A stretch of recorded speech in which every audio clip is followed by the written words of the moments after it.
नमस्कार दोस्तों, तो स्वागत है आप सभी का मेरे यूट्यूब चैनल पर। तो दोस्तों, आज का हमारा जो टॉपिक है वो है पार्टनरशिप और कंपनी के बीच का डिफरेंस। तो मान के चलते हैं कि दो फ्रेंड्स हैं, वो आपस में एक कैफ़े ओपन करना चाहते हैं। तो उन्होंने एक कैफ़े ओपन किया है, एक साथ काम कर रहे हैं, तो जो प्रॉफिट है वो आपस में बढ़ जाता है या फिर डिसीजंस आपस में ले लिए जाते हैं, तो वो एक सिंपली पार्टनरशिप माना जाएगा। पर सपोज़ करते हैं कि उनका बिज़नेस बहुत अच्छा चला, कैफ़े बहुत अच्छा चला और 5 साल बाद उनको ये नज़र आ रहा है कि उन्होंने अपने कैफ़े को नेशन वाइड लेकर जाना है। तो उनको क्या चाहिए होगा, एक प्रॉपर स्ट्रक्चर और बनाना पड़ेगा बड़े लेवल पे। इन्वेस्टर्स की ज़रूरत पड़ जाएगी वहाँ पे। कुछ और लीगल प्रोटेक्शन फॉलो करनी पड़ेंगी, मतलब लीगल कंप्लाइंसेस को फॉलो करना पड़ेगा। तो इन सिंपल टर्म आपको एक अपने बिजनेस को, अपने कैफ़े को नया रूप दे देना पड़ेगा, जो एक बड़े लेवल पे क्या माना जाएगा, कंपनी माना जाएगा।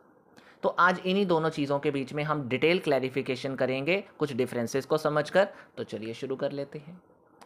तो शुरू करने से पहले दोस्तों, आप में से किसी भी स्टूडेंट को कॉमर्स सब्जेक्ट से रिगार्डिंग कोई नोट्स या इवन क्लासेस की रिक्वायरमेंट है तो आप हमसे कांटेक्ट कर लीजिएगा। डिटेल्स आपको सब चीज़ों की डिस्क्रिप्शन बॉक्स में मिल जाएंगी। तो सबसे पहले पार्टनरशिप की बात करते हैं। तो पार्टनरशिप एक ऐसा बिजनेस जिसमें दो या दो से ज़्यादा पीपल एक साथ आते हैं, मतलब एक साथ बिजनेस में पैसा इन्वेस्ट करते हैं, उस बिजनेस को रन भी जॉइंटली करते हैं और उसमें होने वाले प्रॉफिट और लॉस को आपस में शेयर भी कर लेते हैं एज़ पर दी प्रॉफिट शेयरिंग रेशो जो उन्होंने पार्टनरशिप डीड में मेंशन करी होती है।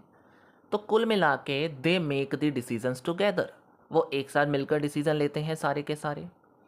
तो जब सारा काम एक साथ हो रहा है, सब चीज़ें मिलकर हो रही हैं, प्रॉफिट शेयरिंग भी एक साथ एज़ पर पार्टनरशिप डीड हो रही है उनकी शेयरिंग रेशो के अंदर, प्रॉफिट शेयरिंग रेशो के अंदर, यानी सब काम मिलकर एक साथ जुड़कर हो रहा है, तो ऐसे स्ट्रक्चर को हम क्या बोलते हैं, पार्टनरशिप बोलते हैं। और इसी को जब हम बड़ा रूप दे देते हैं, यानी इसी को बड़े लेवल पे ले जाते हैं, तो ये एक सेपरेट लीगल आइडेंटिटी की तरह बन जाता है जिसको कंपनी बोला जाता है। तो कंपनी क्या है, कंपनी एक सेपरेट लीगल आइडेंटिटी है, एक ऐसा आर्टिफिशियल पर्सन है जिसको लॉ ने क्रिएट किया है। मतलब लॉ ना कंपनी को अपने आप में एक आर्टिफिशियल पर्सन मानती है। मतलब इसके अंदर जो काम करने वाले पर्सन्स हैं और जो कंपनी है वो दोनों डिफरेंट माने जाते हैं, सेपरेट माने जाते हैं एक दूसरे से। ठीक है जी। तो कुल मिला के मेरे कहने का मतलब ये था कि एक ऐसा आर्टिफिशियल पर्सन जिसमें सेपरेट लीगल आइडेंटिटी मौजूद है और जिसको ऑनर्स रन, मतलब जिसमें जो ऑनर्स हैं वो शेयर होल्डर होते हैं और जो मैनेजमेंट और कंट्रोल है वो डायरेक्टर्स के हाथ में होता है। तो this is a type of company. तो कुल मिला के एक पार्टनरशिप है, उसमें जो पीपल है वो पर्सनली इन्वॉल्व होते हैं और कंपनी के अंदर एक फॉर्मल स्ट्रक्चर बना हुआ होता है। क्लियर हो गया होगा। अब गवर्निंग लॉ क्या है कि पार्टनरशिप जो है वो इंडियन पार्टनरशिप एक्ट 1932 जो कि बहुत पुराना लॉ है, उसके जो रूल्स एंड रेगुलेशंस बने हैं उसके अकॉर्डिंग चलाई जाती है। मतलब उसके अकॉर्डिंग पार्टनरशिप में सब कुछ चलता है। और कंपनी एक्ट जो है वो पहले 1956 हुआ करता था, बट अब 2013 का कंपनी एक्ट आता है जो मॉडर्न कंपनी एक्ट माना जाता है। उसके जो स्ट्रिक्ट रूल्स हैं या जो लीगल फ्रेमवर्क है, कंपनी उसके थ्रू, मतलब कंपनी उसके ज़रिए चलती है। मतलब आपको अपनी कंपनी को इस एक्ट के अंदर पहले रजिस्टर करवाना पड़ेगा और इसके रूल्स एंड रेगुलेशंस को फॉलो करके चलना है। अब मेंबर्स की बात करते हैं। तो मेंबर्स को जो मिनिमम और मैक्सिमम है मैं एक साथ जोड़ देता हूँ पॉइंट को। ठीक है जी। तो मिनिमम पार्टनरशिप में कितने मेंबर चाहिए हमें, 2 मेंबर। और मैक्सिमम कितने मेंबर्स हम ले सकते हैं पार्टनरशिप के अंदर, 50 मेंबर्स। तो ये तो सिंपल है कि पार्टनरशिप शुरू करने के लिए 2 मेंबर्स चाहिए मिनिमम, और ज़्यादा से ज़्यादा 50 मेंबर्स की पार्टनरशिप बन सकती है पार्टनरशिप एक्ट के अकॉर्डिंग। और दूसरी तरफ कंपनी जो है वो दो तरीके की जनरली होती है, एक प्राइवेट लिमिटेड कंपनी और दूसरा है पब्लिक लिमिटेड कंपनी। अब एक प्राइवेट लिमिटेड कंपनी अगर आपने चलानी है तो 2 मेंबर मिनिमम चाहिए, और ज़्यादा से ज़्यादा प्राइवेट के अंदर आपको 200 मेंबर्स आप रख सकते हो, उससे ज़्यादा आपको नहीं रखने। मतलब ज़्यादा से ज़्यादा आप प्राइवेट कंपनी के अंदर आपको 200 मेंबर्स से ज़्यादा नहीं रख सकते आप, वो लिमिटेड, मतलब वो एक रिस्ट्रिक्शन लगाई गई है। दूसरी तरफ पब्लिक कंपनी अगर आपने चलानी है, मतलब पब्लिक कंपनी अगर आपने रजिस्टर करनी है, मतलब पब्लिक से सारा पैसा इन्वेस्ट करवाना है, पब्लिक से आपने आईपीओ इशू करवाना, मतलब आपने अपनी कंपनी का इशू पब्लिक को करना है, प्रोस्पेक्टस वगैरह आपने काम लेकर आना है, तो फॉर दिस पर्पस आपकी पब्लिक कंपनी होनी चाहिए। तो पब्लिक कंपनी मिनिमम 7 मेंबर से शुरू की जा सकती है और इसमें जो मेंबर्स की लिमिट है वो है ही नहीं। मतलब मैक्सिमम मेंबर्स जितने मर्जी चले जाएं, कोई मैटर नहीं करेगा। आई होप समझ में आ गया। तो कुल मिला के पार्टनरशिप एक स्मॉल स्केल लेवल पे है और कंपनी एक बिग लेवल पे मानी जाती है। लीगल स्टेटस की बात करते हैं तो पार्टनरशिप और उसमें जो पार्टनर्स होते हैं ये सेम माने जाते हैं लॉ के अंदर। लॉ के अंदर पार्टनर्स ने जो किया है वो पार्टनरशिप के ऊपर आ जाता है, पार्टनरशिप ने जो किया है वो पार्टनर्स के थ्रू हुआ रहा है, ये माना जाता है, मतलब सेम माना जाता है दोनों को। पर कंपनी ना सेपरेट होती है उसके ऑनर से। मतलब कंपनी अपने नाम पे प्रॉपर्टी ले सकती है, कंपनी अपने नाम पे बैंक अकाउंट भी खुलवा सकती है, कंपनी अपने नाम पे कॉन्ट्रैक्ट साइन कर सकती है, कंपनी अपने नाम पे केस भी फाइल करवा सकती है। तो इसका मतलब है कंपनी की अपनी आइडेंटिटी होती है, जैसे एक पर्सन की आइडेंटिटी होती है। क्लियर हो गया। उसके बाद लाइबिलिटी की बात करते हैं तो पार्टनरशिप के अंदर अगर कहीं पे बिजनेस को लॉस हो जाता है तो पार्टनर को अपनी पर्सनल सेविंग लगाकर भी अपने पार्टनरशिप के लॉस को पूरा करना पड़ेगा, मतलब जिसको अनलिमिटेड लाइबिलिटी बोला जाता है। लिमिटेड लाइबिलिटी होती है कंपनी के शेयर होल्डर्स की, मतलब कंपनी के अंदर जो ऑनर्स यानी शेयर होल्डर होते हैं उनकी लिमिटेड लाइबिलिटी है, मतलब वो उतनी ही अमाउंट का लॉस बियर करेंगे जितना कंपनी को उन्होंने इन्वेस्ट करके दिया था। इन्वेस्टमेंट से ज़्यादा उनको उनको कोई भी रिस्ट्रिक्शन नहीं है, मतलब उनको कोई भी लाइबिलिटी नहीं है कि उनको वहाँ पे अपनी प्रॉपर्टी जो है मतलब कंपनी को बचाने के लिए अपना खुद का पर्सनल सेविंग लगाना पड़ेगा, ऐसा नहीं है।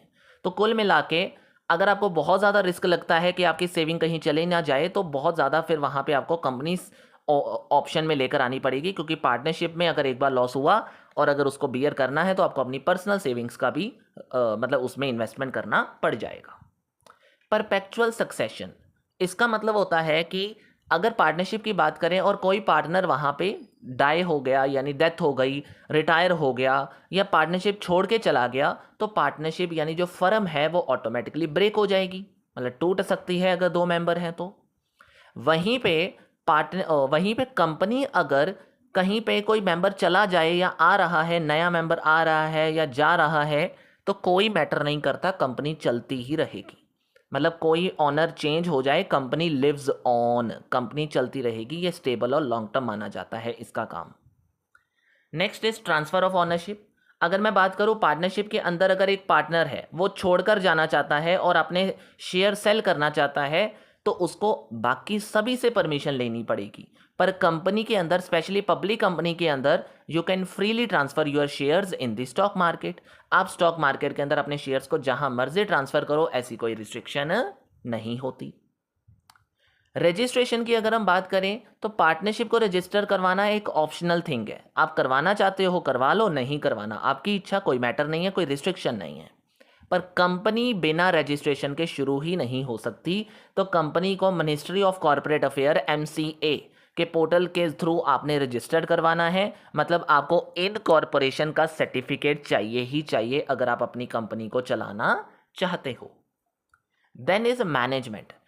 इन अ पार्टनरशिप आप ये कह सकते हो कि पार्टनर अपने आप सारे डिसीजन लेते हैं और सब कुछ अपने आप मैनेज करते हैं, पर कंपनी के अंदर सारा मैनेजमेंट डायरेक्टर के जरिए होता है और जो डायरेक्टर्स होते हैं उनको शेयर होल्डर्स अपॉइंट करते हैं। तो शेयर होल्डर एक्चुअल ओनर होते हैं, वो डायरेक्टर अपॉइंट करते हैं और फिर डायरेक्टर सारी कंपनी को मैनेज और कंट्रोल कर रहे होते हैं।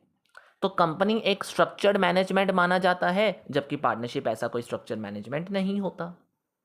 And next point you can say taxation की बात करें तो पार्टनरशिप को हम फ्लैट 30% रेट पे टैक्स कर देते हैं। इनकम टैक्स के अंदर जो टैक्स है वो एज अ पार्टनरशिप फर्म माना जाता है, जिसमें 30% टैक्स, यानी कुछ भी कमा रहे हो अगर आप, कुछ भी प्रॉफिट हुआ है अगर आपको, तो आपको 30% टैक्स फ्लैट रेट पे लग जाएगा। वहीं पे अगर कंपनी है तो कंपनी को सेपरेट टैक्स लगेगा और जो भी प्रॉफिट शेयर होल्डर ने एज अ डिविडेंड या बाकी चीज़ों से कमाया है उनको अलग से टैक्स लगेगा। तो कई कई बार डबल टैक्सेशन भी आ जाती है उस केस के अंदर। ठीक है जी।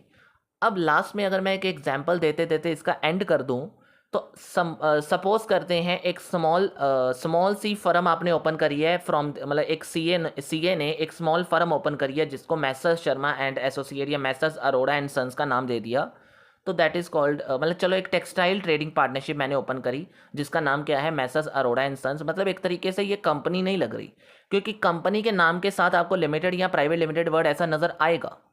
तो वहीं पे अगर मैं कंपनी की एग्जांपल दे रहा हूँ तो सपोज करते हैं Infosys limited, Reliance industry limited, तो these are called to be the registered company जो एमसीए पोर्टल पे रजिस्टर्ड हुई पड़ी हैं और जिनको पब्लिक या प्राइवेट कंपनी का नाम दिया गया है एज पर द केस। ठीक है जी। तो आई होप आपको ये प्रॉपरली अच्छे से डिफरेंस क्लियर हो गया। तो इन शॉर्ट मैं यही कहना चाहता हूँ कि अगर आप स्मॉल लेवल पे ट्रस्ट के साथ, लो कॉस्ट के साथ सब कुछ करना चाहोगे तो पार्टनरशिप कर लो, नहीं तो ग्रोथ और ब्रांड वैल्यू या लिमिटेड रिस्क के साथ आगे बढ़ना चाहते हो और इन्वेस्टर्स अट्रैक्ट करना चाहते हो तो कंपनी एक बेटर ऑप्शन है आपके लिए। तो ये जितने भी 11-12 पॉइंट्स आपको करवाए गए हैं, अच्छे से इस टॉपिक को क्लियर किया जा रहा है आपको। तो बस आज की इस वीडियो में इतना ही है। जल्दी से वीडियो को लाइक और शेयर करके जाइएगा। चैनल पर नए हो तो चैनल को सब्सक्राइब भी कर दीजिएगा। नेक्स्ट वीडियो में मिलते हैं, तब तक के लिए कीप ग्रोइंग, कीप लर्निंग।